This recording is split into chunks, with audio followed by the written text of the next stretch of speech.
नमस्कार साथियों, मैं पंकज सिंह आप सभी का स्वागत करता हूं अपने चैनल और application whistle with Pankaj Singh पर।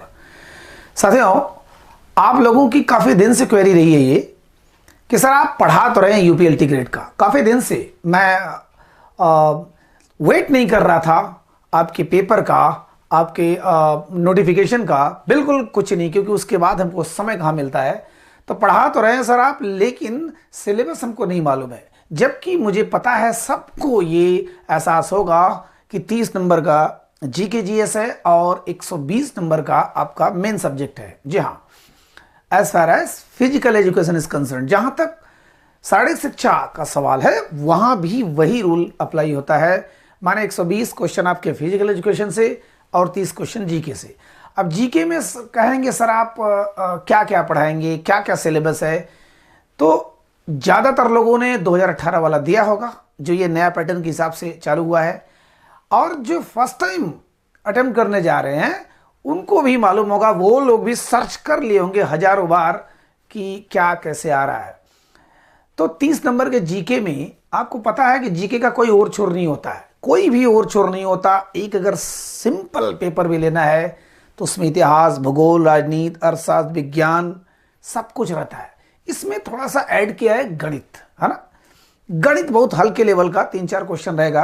तो 30 क्वेश्चन में इस बार ये भी है, थोड़ा सा र्यूमर फैला हुआ है कि 40 नंबर का जीके रहेगा। हम करें 50 नंबर का रहे, क्या फर्क पड़ता है। लेकिन आपको साथियों पढ़ना तो पड़ेगा, ठीक है, पढ़ना तो पड़ेगा। अगर ये अवॉइड करते हैं, अगर हम अपने सब्जेक्ट में बहुत एक्सपर्ट हो जाए, हम फाइट कर जाएंगे, हमको जीके में पढ़ने की क्या जरूरत है।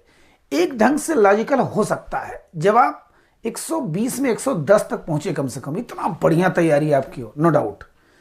लेकिन हम करें कि जहां पर कंपटीशन इतना ज़्यादा है, इतना ज़्यादा है, एक एक नंबर पर पता नहीं कितने स्थान पीछे हो जा रहे हैं, तो ऐसे समय में थोड़ा बहुत जीके हमारा होना चाहिए। 30 नंबर में कम से कम 12-15 नंबर आता है, तब भी हमारा बहुत प्लस चला जाता है, ठीक है। तो इसलिए आपको पढ़ना है, उसका कोई और छोर है नहीं।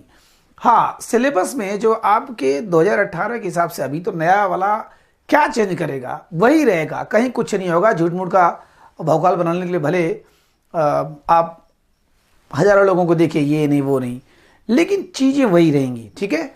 अब देखिए, मैं आपको हल्का हल्का फटाफट दिखा दे रहा हूँ, ठीक है, कि आपके सिलेबस में क्या है। 30 मार्क्स के जीके में क्या है और आपके फिजिकल एजुकेशन में क्या है। तो फिजिकल एजुकेशन में 10 पॉइंट है, 10 में आप टीजीटी में भी वही पढ़े हैं, थोड़ा बहुत अंतर है हल्का सा, केवल उसका लेवल थोड़ा सा स्टैंडर्ड होगा, बस वही है, ठीक है। और जीके जहां तक बात कर रहे हैं कि सिंपल, बिल्कुल सिंपल नहीं होगा। पिछली बार अगर आप पेपर उठा के देखेंगे, देखिए शतपथ ब्राह्मण से सवाल आए हुए, कृषि से मनमान सवाल आए हुए, माल्थस का जनसंख्या सिद्धांत आया हुआ है, माने इकोनॉमिक्स पर भी थोड़ा हाई लेवल का आया है। तो जब 3 साल पहले ये हाल था तो आज तो और टफ होगा, ठीक है। इसका मतलब आपको पढ़ना तो पड़ेगा, ठीक। चलिए देखते हैं। देखिए, सामान्य अध्ययन का पाठ्यक्रम ये यूपीएलटी ग्रेड का है, स्पेशली 2018 के हिसाब से, ठीक है। वही चीज़ यहाँ भी होगा, श्योर होगा। अब देखिए, आपको इसमें क्या देखना है, भारत का इतिहास। इतिहास तो सबसे इंपॉर्टेंट है। यहाँ मेन चीज़ आपको क्या देखना है, स्वतंत्रता आंदोलन, ठीक है। स्वतंत्रता आंदोलन, राष्ट्रीयता का अभ्युदय और स्वतंत्रता प्राप्त के बाद जानकारी, माने जो मैंने शुरू किया है, आप लोग पढ़ भी रहे होंगे एप्लीकेशन पर, कि सबसे पहला क्लास मेरा स्वतंत्रता का ही है, हिस्ट्री का ही है ना। जानबूझकर ये दिया है कि वहाँ से सवाल खूब बनते हैं, जबकि पिछली बार एंसेंट हिस्ट्री से पूछा था। एंसेंट हिस्ट्री तो अब धीरे धीरे पढ़ा रहा हूँ, ठीक। दूसरा है भारत में विश्व का भूगोल। इसको भी कई पार्ट मैंने समाप्त किया है। कुछ लोगों ने पूछा कि सर आपका बस पूरा हो गया। नहीं भाई, बहुत लंबा है, बट हाँ, आपको बहुत हाई लेवल पर नहीं पढ़ाया जा रहा है। पता चला कि फिजिकल एजुकेशन वाले हैं, फ्लॉप हो जाए, बिल्कुल बिल्कुल ही छोड़ दें डर के मारे। तो इसलिए एक मीडियम लेवल समझ आपकी डेवलप हो जाएगी तो आप कहीं से भी पढ़ सकते हैं। इतना मटेरियल है, हर जगह छितराया हुआ है, भरा हुआ है, जहाँ से आपको मिलता है वहाँ से कैप्चर कीजिए, ठीक है। तो भारत का इतिहास, भूगोल में देखिए, भारत का भूगोल हो गया, और विश्व का भूगोल। देखिए, भारत एवं विश्व का भौतिक भूगोल, सामाजिक भूगोल, तो वही है। विश्व भूगोल में अगर आप पढ़ते हैं तो सबसे ज़्यादा तो आपको पढ़ना है महाद्वीप। महाद्वीपों में ही आधा भूगोल समाप्त हो जाता है। उसके बाद आपका वही ज्वालामुखी, भूकंप, सागर, महासागर, हाँ, जनजातियाँ, ये थोड़ा थोड़ा चीज़ आपको रटना पड़ेगा। रही बात भारत के भूगोल में, तो नदी नाला पहाड़ पठार झील झरना मैदान ये सारी चीज़ें आपको देखना पड़ेगा खास करके, और बड़े अच्छे ढंग से हम लोग चल रहे हैं। भूगोल तो ऐसी चीज़ है जो प्रैक्टिकल है। जी हाँ, अगर आप कोरिलेट करके अगल बगल से उसको सामने स्थापित करते हुए पढ़ा रहे हैं तो बहुत इजी हो जाता है। ठीक है, आपने मेरा वीडियो देखा होगा या पढ़ा भी होगा पहले से भी, आपका अगर लेवल थोड़ा सा अच्छा होगा तो बहुत जल्दी समझ में आएगी। ठीक है, तो ये हो गया भारत, मतलब भारत का इतिहास। देखिए लिखा हुआ है, अगर आपको दिखाई ना दे, थोड़ा सा कलर मिस मैच कर रहा होगा, हो सकता है मैं भी, तो मैं पढ़ रहा हूँ। भारत के भूगोल के अंतर्गत देश के भौतिक सामाजिक, ठीक है, भौतिक सामाजिक आर्थिक भूगोल संबंधित प्रश्न होंगे। विश्व भूगोल के विषय में केवल सामान्य जानकारी अपेक्षित होगी। विश्व भूगोल को हल्के लेवल पे पढ़ना है, बस वही हल्का फुल्का झील झरना पठार पहाड़ मैदान घास के मैदान ये सारी चीज़ें। ठीक है, ज़्यादा ज़्यादा 15 क्लास में बिल्कुल समाप्त हो जाएगा। 15 क्लास माने 7-8 क्लास तो आपका हो ही चुका है। ठीक है, अब रही बात भारतीय राजनीति एवं शासन, हाँ इसमें मैंने सिर्फ 1 क्लास लिया है अभी तक। ठीक है, मतलब जो आज वीडियो बना रहा हूँ, हो सकता हो इसके बाद पता नहीं कितना हो। तो ये ऐसा सब्जेक्ट है जिसमें सारे लोग चैंपियन बन सकते हैं, अपने से भी बन सकते हैं, किसी टीचर की हेल्प ना हो तब भी। लेकिन इसको बहुत बेहतरीन ढंग से, क्योंकि ये मेरा बेहतरीन सब्जेक्ट रहा है। चलिए फिलहाल भारतीय राजनीति एवं शासन संविधान, इसमें स्पेशली आपका संविधान पूछा जाएगा। ठीक है, कैसे संविधान आज़ादी के दौरान बन रहा था संविधान सभा, और संविधान में क्या क्या चीज़ है, राष्ट्रपति उपराष्ट्रपति प्रधानमंत्री ये वो सब कुछ है, इसमें आपको राजनीति है। उसके बाद आएगा भारतीय अर्थव्यवस्था में, तो अर्थव्यवस्था में तो ज़्यादातर क्या पूछता है, बैंक पूछता है, आपका क्रांतियाँ पूछते हैं, जैसे भूरी क्रांति ये क्रांति, है ना। इसलिए मैं बता रहा हूँ कि आप उसको अपने से भी पढ़ते चलिए। और राष्ट्रीय आय से संबंधित प्रश्न पूछते हैं। ठीक है, ज़्यादातर जल्दी मुद्रास्फीति संस्फीति, तो राष्ट्रीय आय में सारी चीज़ें आ जाती हैं कि बजट आ जाता है, तो छोटा छोटा करके बहुत ज़्यादा नहीं, लेकिन माल्थस का जनसंख्या सिद्धांत पूछा था, मतलब दमदार क्वेश्चन करते हैं इसमें। अब आ गया राष्ट्रीय अंतर्राष्ट्रीय महत्व के। अब देखिए ये जो है करंट अफेयर्स है। करंट अफेयर सबसे बड़ी चीज़ कि भारतीय कृषि से पिछली बार खूब पूछा था, इस बार हम लोग जम के पढ़ेंगे। खूब पूछा था, कई सवाल पूछा था भारतीय कृषि उत्पाद। अब आजकल तो जो अभी सब कुछ चल रहा था कृषि आंदोलन का, तो उसमें आपका एमएसपी क्या होता है और भी चीज़ें क्या होती हैं ना, विपणन व्यवस्था क्या होते हैं, उसमें हम लोग देखेंगे। सामान्य विज्ञान आप बायो पढ़ ही रहे हैं, हल्का फुल्का थोड़ा सा 1-2 क्वेश्चन ऐसे, जैसे मान लीजिए पिछली बार पूछा था आविष्कार के बारे में, मैच करने के लिए पूछा था, तो बहुत हल्के लेवल का रहेगा। देखिए सामान्य विज्ञान के प्रश्न दैनिक अनुभव तथा प्रेक्षण से संबंधित विषयों सहित विज्ञान के सामान्य प्रतिबोध एवं जानकारी पर आधारित होंगे, जिसकी ऐसी किसी भी सुशिक्षित व्यक्ति से अपेक्षा की जा सकती है जिसने वैज्ञानिक विषयों का विशेष अध्ययन नहीं किया हो। जी हाँ, जो साइंस बैकग्राउंड से न रहा हो, जो साइंस बैकग्राउंड से बिल्कुल ना रहा, वो उसके लिए थोड़े हल्की लेवल पर पता चला कि आर्किमिडीज का सिद्धांत आ गया, न्यूटन की, अब न्यूटन तो आप लोग खुद ही पढ़ते हैं। ठीक है, यही सब चीज़ें हैं।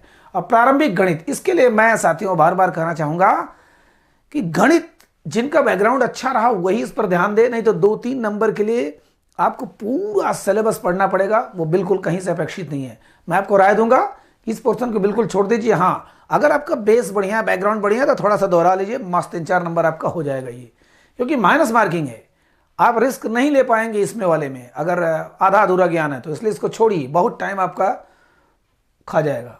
अब आता हमारा मेन सब्जेक्ट फिजिकल एजुकेशन, जिस पर हम लोग धुआंधार चल रहे हैं, काफ़ी कुछ कवर भी कर चुके हैं। ठीक है, बहुत सी नई चीज़ों का समावेश हो रहा है जो टीजीटी में नहीं था, और भी इस बार बहुत सी चीज़ें मिलनी है। सबसे बड़ी चीज़ कि वैकेंसी जब आती है उसके बाद हमारे पास 2-3 महीने समय रहता है, उसके पहले अगर हमारा सिलेबस ठीक ठाक ढंग से समाप्त हो जाता है तो सोचिए कितना दोहराने के लिए, तहराने के लिए, पीडीएफ के लिए, कितना आपका क्वेश्चन आंसर हल कराने के लिए बहुत समय मिलता है। ठीक है, तो ये हमारा इस बार बेहतरीन है, क्योंकि टीजीटी में समय कम मिला था, क्वेश्चन आंसर बहुत ज़्यादा नहीं हो पाया था, लेकिन इस बार तो अच्छे ढंग से हम लोग चल रहे हैं। ठीक है, अब देखिए सब्जेक्ट आपका मेन फिजिकल एजुकेशन क्या है।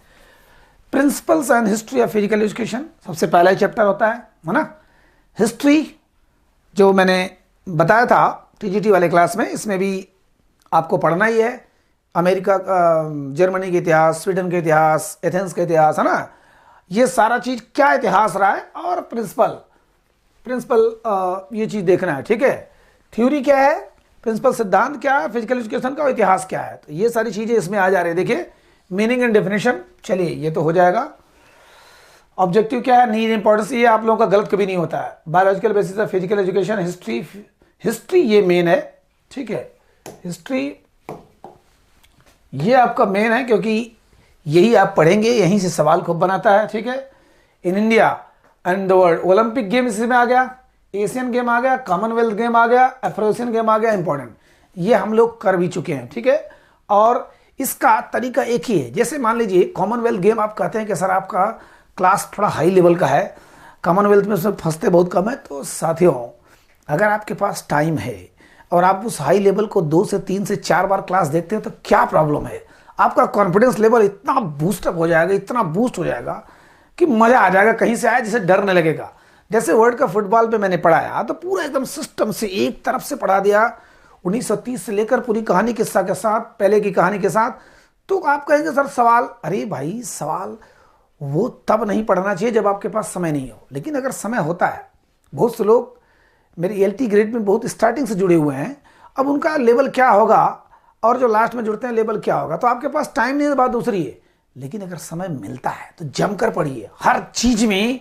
जब तक आप बिल्कुल सुपर कॉन्फिडेंस फील नहीं करते, मजा नहीं आता। ध्यान दीजिएगा, एग्जाम हॉल में आप कांपते रहते हैं, इसलिए इसको देखिए। अब देखिए एशियन गेम पर मैंने बनाया, बहुत डिटेल बनाया है, आई थिंक शायद यूट्यूब पर भी होगा, तो उसको कम से कम 2 से 3 बार देखिए, बहुत चीजें उसमें इंक्लूड है। अब आप कहेंगे ये मेरे किस काम का, नहीं, उससे रिलेटेड सवाल कहीं न कहीं से घुमा फिरा के कुछ बीच में क्वेश्चन डालता है, तब आपका मन स्ट्राइक करता हो, वहां मैंने ये पढ़ा था, ऐसे था, ठीक है। तो एशियन गेम ये कम है, ये प्रिंसिपल और थ्योरी में हो गया, ठीक।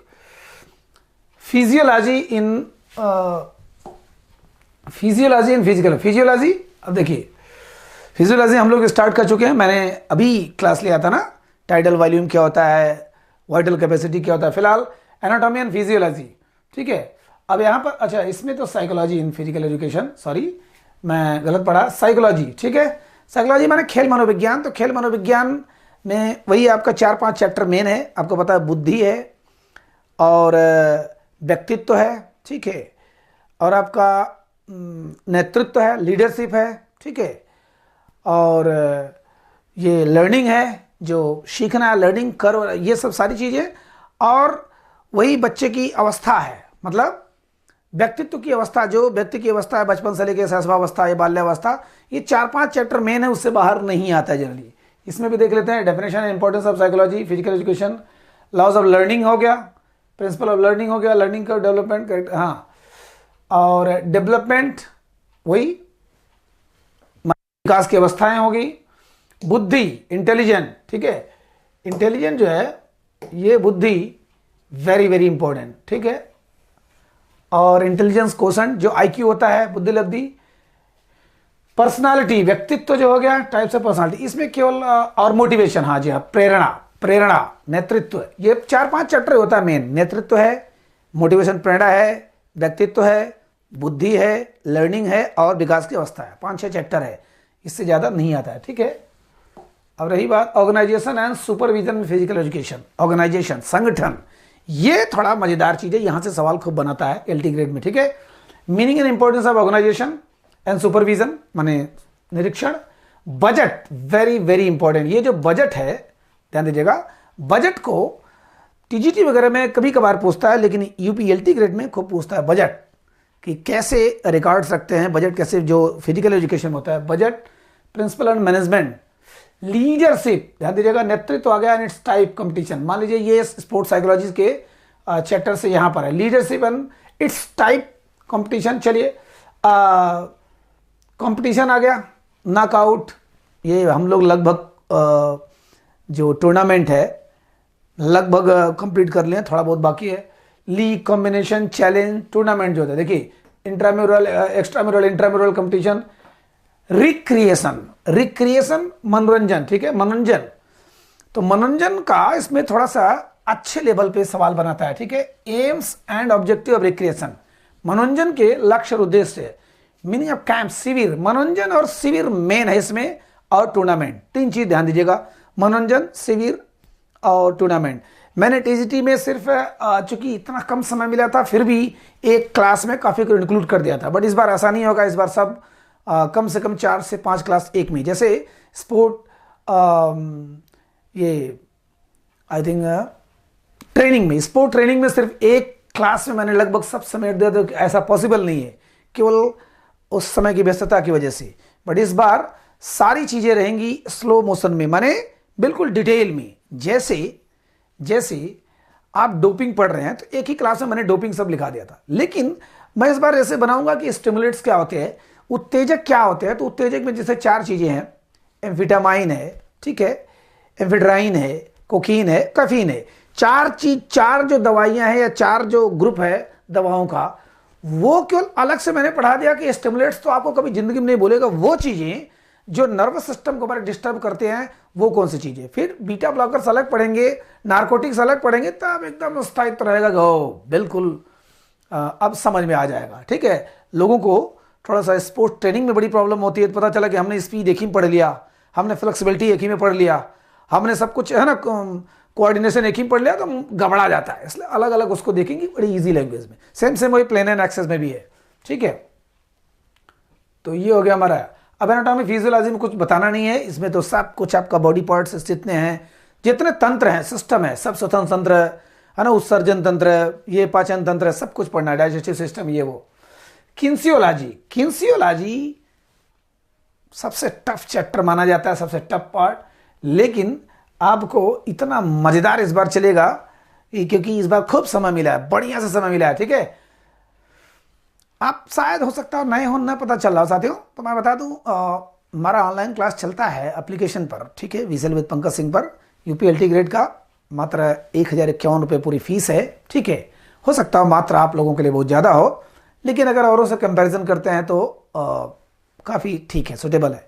बहकाने वाली बात नहीं होती है। 4-6 वीडियो उसमें फ्री पड़ा होता है, जिसको मर्जी हो देख लीजिए। मैं तो डायरेक्ट वैसे भी बोलता हूँ, जब कोई डाउनलोड करता है और बात करता है मुझसे, तो मैं कहता हूँ उसमें देख लीजिए, परख लीजिए, हो सकता हो कहीं आप फंस न जाएँ, तो इसलिए परखने के बाद तब यहाँ पर आइए। वीडियो अगर देखा होगा, थोड़ा बहुत विश्वास होगा, अगर आपको फिजिकल एजुकेशन की थोड़ी समझ है तो समझ सकते हैं कौन क्या है। अदरवाइज उसके बाद भी लग रहा है कि यार ये आदमी बका रहा, तो छोड़िए, हटाइए, जाने दीजिए, ठीक है। मैं इसलिए बता दे रहा हूँ कि किसी वीडियो में मैं जल्दी बता नहीं पाता हूँ, कह नहीं पाता हूँ, या मेरी आदत नहीं है, ठीक है। शुरुआत वाले जान रहे होंगे, वीडियो कुछ भले जान जाएं, इसलिए इसमें बता दे रहा हूँ कि मेरा क्लास चल रहा है ऑनलाइन भी। तो मेरे एप्लीकेशन का नाम है वीएसएल विद पंकज सिंह, जिस नाम का आपका चैनल भी है, तो प्ले स्टोर पे मिलता है वीएसएल विद पंकज सिंह। उसको जब डाउनलोड करते हैं तो वहाँ पर कई चीज़ों को पढ़ाया जाता है, लेकिन उसमें फिजिकल एजुकेशन इसमें टॉप पे है, और उसमें टीजीटी का है एक और यूपीएलटी का, ठीक है। आने वाले समय में सब शुरू करने वाला हूँ, जिसे आपका नेट जेआरएफ सबके लिए, लेकिन अभी हमारा मेन फोकस है ईएलटी ग्रेड, ठीक है। केवल झूठ मूठ का अभी लॉन्च करके सब्जेक्ट केवल पैसा कमाना उद्देश्य होता तो पता नहीं कितने कोर्स लॉन्च कर दिया होता, लेकिन नहीं, जिसमें किया जाए मन से किया जाए, जम के किया जाए, ठीक है। अगर विश्वास होता है तो आपका स्वागत है अपने परिवार में, ठीक है। फिलहाल अब चलते हैं किंसियोलॉजी। तो kinesiology fundamental movements and body movements, जितनी चीजें हो रही है किंसियोलॉजी, है ना, बहुत इजी है ये। Structure and types of meanings and definition of joint कितने प्रकार के होते हैं, ठीक। न्यूटन के लॉ कैसे होते हैं। लीवर्स जो हमने पढ़ा, लीवर्स एक में पढ़ा था, इसको जम के पढ़ेंगे। इक्विलिब्रियम, ठीक है, सेंटर ऑफ ग्रेविटी, जो आपका गुरुत्वाकर्षण है, फोर्स ऑफ बल है, एक्सिस एंड प्लेन्स। तो एक्सिस एंड प्लेन मेन है, लीवर्स है, और न्यूटन की गति। किंसियोलॉजी मेन, जो उसमें हम लोग बहुत कुछ पढ़ेंगे, ठीक है। किंसियोलॉजी ही सबसे टफ मानते हैं लोग, लेकिन इसको ऐसा बच्चा की तरह, मजाक की तरह पढ़ेंगे कि इजी हो जाएगा। समय जब आपके पास रहता है, सबसे बड़ी बात कि अभी देखिए मैं क्वेश्चन आंसर पेपर नहीं करा रहा हूं। मैं सोचा था कि एक चैप्टर पूरा कराऊंगा क्वेश्चन आंसर, लेकिन सारे फोल्डर में मैं डालता चला जा रहा हूं, जिससे कि लोगों को घबराहट ना हो, करी बाप रे बाप अभी एक सब्जेक्ट हुआ, अभी ये बाकी है, पूरा ये बाकी है, तो सब में एक एक 2-2 वीडियो डाल रहा हूं, ठीक है। लाइव क्लास मेरा होगा केवल क्वेश्चन आंसर में, ठीक है। लाइव क्लास में थोड़ी सी समस्याएं आ रही हैं, कुछ लोगों का जॉब में ऑलरेडी हैं, तो उनको थोड़ी प्रॉब्लम होती है, प्लस चलिए देखते हैं, व्यवस्था करते हैं फिर भी। अब आता है स्पोर्ट्स मेडिसिन। स्पोर्ट्स मेडिसिन में वही आपका सब है ना, हाइड्रोथेरेपी है, ये पानी चिकित्सा है, जल चिकित्सा, वैक्स थेरेपी है, इलेक्ट्रोथेरेपी है, सब थेरेपी की ज़्यादा है। देखिए, meaning and definition of health, dimension of health, meaning, objectives माने scope and principle of health education, वही हेल्थ एजुकेशन का, सॉरी मैंने क्या, स्पोर्ट मेडिसिन की बात कर रहा था मैं। तो पोस्चर्स एंड कॉमन डिफॉर्मिटीज, जो थोड़ी सी जो कमियां होती है हमारे शरीर में, स्पोर्ट्स इंजरीज। अब स्पोर्ट इंजरी भी इसमें आ गया। स्पोर्ट इंजरी का अपना चैप्टर पूरा हो चुका है, केवल एक चैप्टर टेक्निकल प्रॉब्लम की वजह से उसको निकाल दिया है, वो भी दे दूंगा। Common sport injury and treatment, यही आ गया आपका इलाज वाला। थेरेपिट मेडिसिन है ना, मोडालिटीज माने थेरेपी जितनी होती हैं, जैसे मैंने बोला इलेक्ट्रोथेरेपी, हाइड्रोथेरेपी, ये सब। And procedures, massage and it's type, massage भी इसमें आ गया। मसाज मेरे ख्याल से सबको आता होगा, लेकिन फिर भी उसमें कुछ चीज़ें होती हैं, है ना, जहाँ पर आपको उलझा देती हैं। फिलहाल हेल्थ एजुकेशन में आपका वही डिजीज़ वगैरह रोग हो गया, रोग और न्यूट्रिशन मेन होता है आपको, इसमें छोड़ दीजिए। न्यूट्रिशन माने आपका कार्बोहाइड्रेट, वसा, फैट, ये सोडियम, और जो न्यूट्रिशन जो हमको क्या खाते हैं, क्या क्या उससे मिलता है। और दूसरा हो गया डिजीज़, जितने डिजीज़ हैं, वायरस डिजीज़ हैं, बैक्टीरियल डिजीज़ हैं, है ना, फंगस डिजीज़ हैं, जो भी है वो सारी चीज़ें हेल्थ एजुकेशन में आ गया। स्पोर्ट थ्योरी एंड रूल्स, अब ध्यान दीजिएगा, ये दिया तो इतना है लेकिन पढ़ना हमको सबको है। Measurement and athletics, football, hockey, volleyball, basketball, kabaddi, kho kho, boxing, gymnastic, cricket, handball, badminton, lawn tennis, swimming, yoga. Yoga भी इस बार जम के पढ़ेंगे हम लोग, है ना। पिछली बार थोड़ा बहुत केवल पढ़े थे टीजीटी में, बट इस बार अच्छे ढंग से पढ़ेंगे योगा। स्पोर्ट्स ट्रेनिंग, जी अभी मैंने बताया स्पोर्ट ट्रेनिंग, ठीक है, उसमें आपका स्पीड भी है, फ्लेक्सिबिलिटी भी है, फोर्स भी है, कोऑर्डिनेशन भी है, ठीक है, कई चीज़ें हैं, तो डिटेल में इसको पढ़ेंगे। इसमें क्या क्या दिया है, qualities and responsibility of good coach and official, meaning and competent of physical fitness, load, भार जो है, adaptation, super compensation, periodisation, training methods, ठीक है, ट्रेनिंग के क्या क्या तरीके हैं, फर्टलेक ट्रेनिंग क्या क्या है, सारी चीज़ें। अब आता है टेस्ट एंड मेजरमेंट, ठीक है। तो टेस्ट एंड मेजरमेंट में जैसे मैंने बताया था आपका हार्वर्ड स्टेप टेस्ट, जो जैसे हॉकी में अलग टेस्ट, हॉकी में स्किल डेवलप करने के लिए अलग टेस्ट कराया जाता है, फुटबॉल में अलग कराया जाता है, ठीक है, और क्रिकेट में अलग कराया जाता है, किसी हर चीज़ में जो अलग अलग कराया जाता है। जैसे आफर टेस्ट हो गया, तो आफर टेस्ट हम लोग पढ़ते हैं किसके लिए होता है, तो बहुत से अलग अलग स्किल टेस्ट होता है, उसको हमको पढ़ना है। देखिए, different importance of test and measurement, criteria of good test, AAHPER test, Harvard test, soccer skill test, hockey skill test, माने सब में अलग अलग है। तो उस बार भी हम लोग पढ़े थे जम के, लेकिन थोड़ा सा हाई हो गया था उस बार, उतना ज़्यादा नहीं पूछा टीजीटी में, बट इसमें पूछता है, तो इसलिए इसको बहुत जल्द हम लोग, मेरे ख्याल से एक हफ्ते के अंदर ये शुरू भी हो जाएगा, क्योंकि और चीज़ें खींच रहे हैं तेज़ी से, ठीक है। तो ये हमारा सिलेबस है। और ध्यान दीजिएगा साथियों, जो वेट कर रहे हैं कि अभी पता नहीं आएगा कि नहीं, चुनाव होगा तो चुनाव के बाद आएगा, आगे पहले आएगा, वो हमेशा हमेशा ये जान लीजिए माइनस में रहेंगे साथियों। आप मेरे यहाँ पढ़े ना पढ़ें कोई मतलब नहीं, लेकिन अपनी तैयारी अभी से होनी चाहिए। नोटिफिकेशन क्यों देख रहे हो, बहुत से पीएचडी होल्डर हैं, बहुत से अच्छे एएलटी में सेलेक्ट भी हो गए, उसके बाद उसमें टीजीटी में, उसके बाद भी इसको सबसे पहले लिए थे। ज्यों ही मैंने लॉन्च किया, एक पीएचडी अगर हैं, अच्छे हैं, उन्होंने तुरंत ले लिया कि नहीं, हमको वेट नहीं करना है। तो आपको क्यों वेट करना है, जरूरी है कि नहीं, जरूरी नहीं कि मेरे यहाँ आप आइए, कहीं भी जुड़िए, कहीं भी जाइए, लेकिन नोटिफिकेशन का वेट मत करिए, नहीं तो बहुत प्रॉब्लम हो जाएंगे। आपका सिलेबस इतना छोटा नहीं है, और रियलिटी का तो जीके वाला पोर्शन आपको चैंपियन बनना है, मेरा 70 to 80 वीडियो रहेगा, उसको आपको एक ही फंडा है, बस 2 से 3 बार 4 बार एक क्लास को देखिए, नोट्स बनाते चलिए, बार बार जब लास्ट में हल कराऊंगा कितना ईजी हो जाएगा। सोचिए, फटाफट फटाफट हल कराऊंगा आपको, दारी ये मैं केवल बोल दूंगा कि बस आप 4 चैप्टर ये पढ़ के आइए, मैं वहां से हल कराने जा रहा हूं। तो सोचिए, आप देखे रहेंगे तो कितना मजा रहेगा। नहीं भी देखेंगे, नोट्स बनाए आपका, धर धर धर देख लिया, आपको याद हो गया। जो थोड़ा बहुत डाउट है, जब हल कराऊंगा तब हो जाएगा, ठीक है। जनरली क्वेश्चन आंसर में बहुत विश्वास में नहीं करता हूं, क्योंकि कॉन्सेप्ट इतना जम के पढ़ाता हूं कि आपका अपने आप सही होता है, लेकिन फिर भी काफ़ी कॉन्फिडेंस लेवल डेवलप होता है। कुछ लोग बहुत लेट जुड़ते हैं, तो सबके लिए देखना पड़ता है, ठीक। तो क्वेश्चन आंसर सेशन इस बार हमारा बढ़िया होगा। अभी हम लोग तेज़ी से कॉन्सेप्चुअल पे चल रहे हैं। अगर आपको लग रहा है, देख लीजिए, आपको यूट्यूब पे परख लीजिए, और भी उसमें 4-6 वीडियो फ्री पड़े हुए हैं, जिससे कि आप परख सके। अगर अच्छा लगता है तो आइए, स्वागत है आपका, ठीक है। नया कोर्स भी उसी में का करूँगा, लेकिन बात वही होगी कि अगर उसमें कुछ नया चीज़ देना होगा तभी दूंगा, जो आपके यूपीएलटी सिलेबस से थोड़ा अलग होगा, ऐसा झूठ मूठ का। अच्छा, कुछ लोग पूछते हैं कि सर नया बैच कब से शुरू होगा? नया बैच शुरू होगा तो मेरे लिए तो बहुत बेनिफिटेबल होगा। आपके लिए क्या होगा? चीज़ें तो वही मिलेंगी, चीज़ें तो वही मिलेंगी। नया बैच शुरू करके अच्छा खासा मैं लॉन्च करके पैसा कमा सकता हूँ, लेकिन आपके लिए क्या फ़ायदा होगा? आप तब एक एक वीडियो को वेट करेंगे, कभी गैप होगा तो गुस्सा करेंगे, अरे सर रोज डेली नहीं दे रहे हैं, ये नहीं कर रहे हैं। बल्कि इस समय तो आपको भरा पड़ा मिलेगा। वही चीज़ सबसे बेटर है कि आप जहाँ से मर्जी हो, जहाँ कमज़ोर पॉइंट आपका, तैयारी शुरू कर दीजिए। ठीक है, तो इसलिए नए कोर्स को मत इंतजार करिए, जो है उसमें पढ़िए, जम कर पढ़िए। अगर मेरे पास आए तब तो ठीक है, गाइडेंस मिलता है, नहीं भी है, अगर आपका लेवल अच्छा है तो आप घर पर अभी से पढ़िए। नोटिफिकेशन मत देखिए, चुनाव के पहले आएगा, चुनाव के बाद आएगा, कब परीक्षा होगा, अरे 2 महीने 4 महीने 6 महीने इतना ही होगा ना, उस समय आप कुछ नहीं कर पाएंगे, बस ज़िंदगी में व्यस्त रहेंगे। वैसे भी 90% लोग शादीशुदा हैं इसमें, ठीक है, जिम्मेदारियों से बंधे हुए हैं। चलिए, आपका ढेर सारा स्वागत है। आज बस इतना ही, इसके अकॉर्डिंग आप तैयारी शुरू कर दीजिए। ठीक है, नमस्कार।